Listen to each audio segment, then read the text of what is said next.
Assalamualaikum warahmatullahi wabarakatuh. First of all, I would like to introduce myself.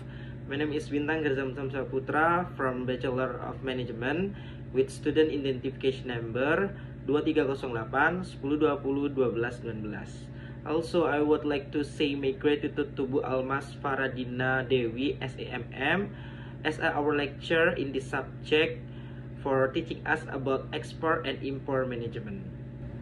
And this opportunity, guys, I would like to explain about export and import management, including the procedure, the policy, the insurance, and how to payment and how to shipment the logistic. Karena dilansir dari United States Department of Agriculture or USDA, bahwasanya Indonesia termasuk dalam negara 5 besar atau top 5 penghasil kopi terbesar di dunia. Mengapa memilih produk gandum? Karena gandum merupakan bahan utama untuk membuat produk kue, roti, mie maupun produk sejenisnya. Dan juga iklim di Indonesia yang tropis tidak cocok untuk menanam komoditi gandum, sehingga produksi gandum di Indonesia sangat tidak signifikan. Oleh sebab itu Indonesia memerlukan impor dari negara lain. Yang pertama, karena tingginya permintaan kopi di Amerika Serikat. Hal ini dibuktikan dengan budaya meminum kopi di Amerika Serikat sangat kuat. Hal ini didukung dengan banyaknya kedai-kedai kopi yang populer di sana dan popularitas meminum kopi, sehingga menyebabkan permintaan kopi dari Amerika Serikat ke Indonesia sangat tinggi. Selain itu, kerjasama bilateral antara Indonesia dengan Amerika Serikat, kerjasama perdagangan itu membuat Indonesia sebagai pemasok atau pengekspor kopi lebih mudah untuk melakukan pengeksporan kopi di Amerika Serikat. Yang pertama, karena Cina merupakan negara nomor 1 dengan penghasil produk gandum terbesar di dunia. Yang kedua, karena harga lebih kompetitif dibandingkan negara lain. Dan yang ketiga adalah kualitas yang sesuai standar, karena gandum di Cina sangat sesuai dengan kebutuhan gandum di Indonesia, sehingga kualitas dari gandum Cina sangat diakui di Indonesia. Kemudian hubungan dagang antara Cina dan Indonesia pada ASEAN China Free Trade Agreement sangat memudahkan Indonesia dengan Cina untuk melakukan perdagangan.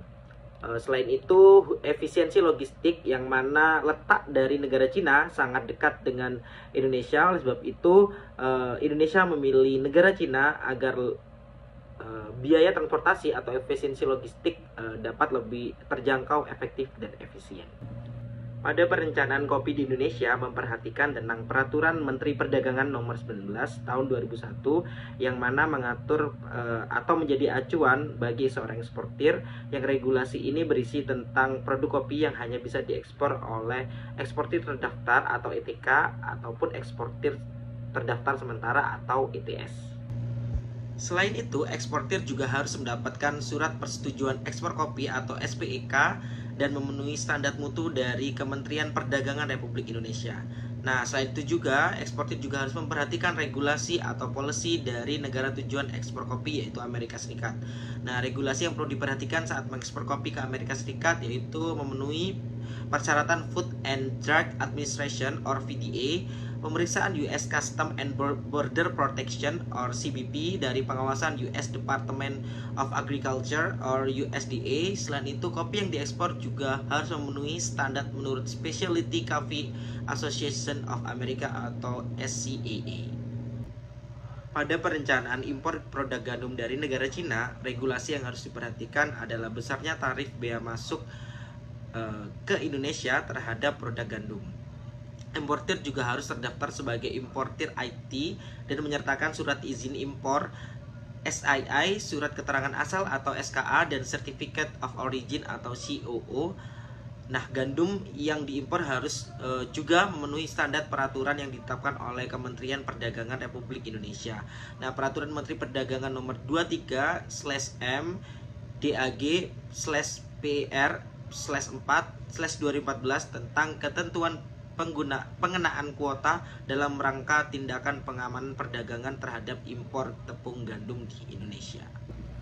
Nah, Incoterms merupakan susunan kontrak ekspor dan impor. menggunakan Incoterms jika melakukan ekspor ke negara Amerika Serikat dan melakukan impor ke negara Cina.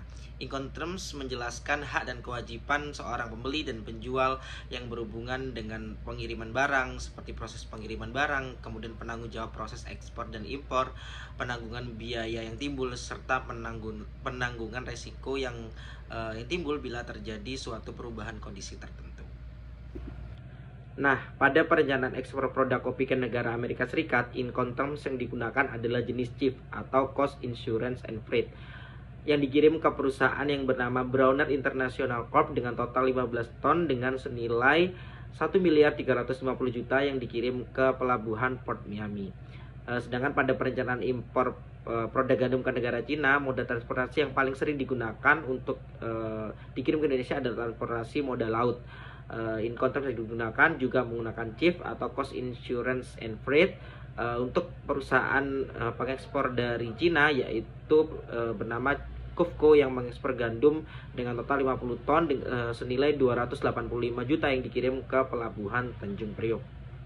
Nah, asuransi ini memberikan perlindungan secara menyeluruh kepada aktivitas ekspor maupun impor. Dalam perdagangan internasional, resiko seperti kerusakan, kehilangan, dan penundaan pengiriman seringkali terjadi atau menjadi tantangan yang besar.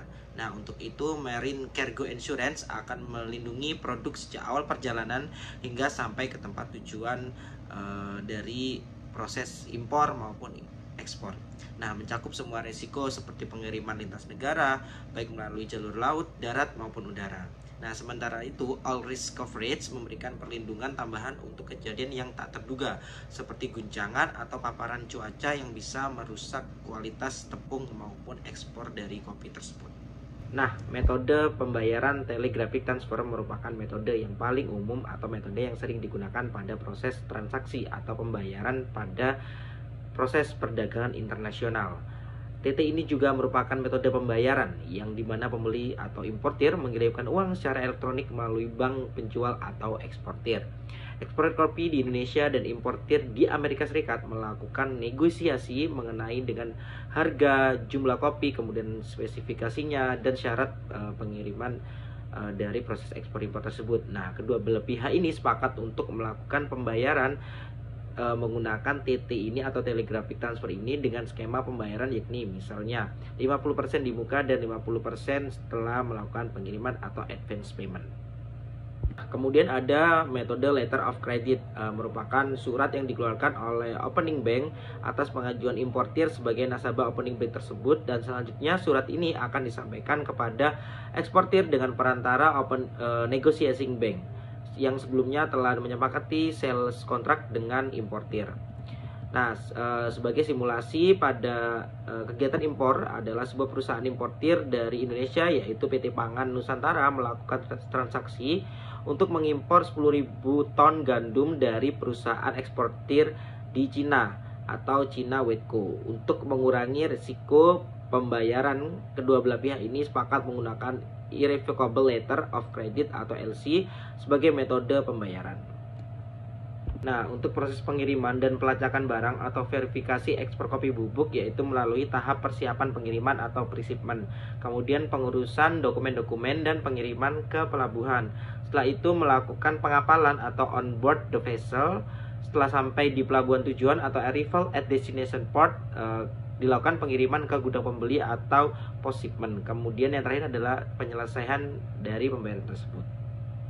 Selanjutnya yaitu proses pengiriman dan pelacakan barang impor gandum, yaitu melalui proses persiapan, kemudian ada penerbitan bill of lading. Setelah itu adalah proses pengapalan dan pengiriman melalui perjalanan laut serta dilakukannya pelacakan.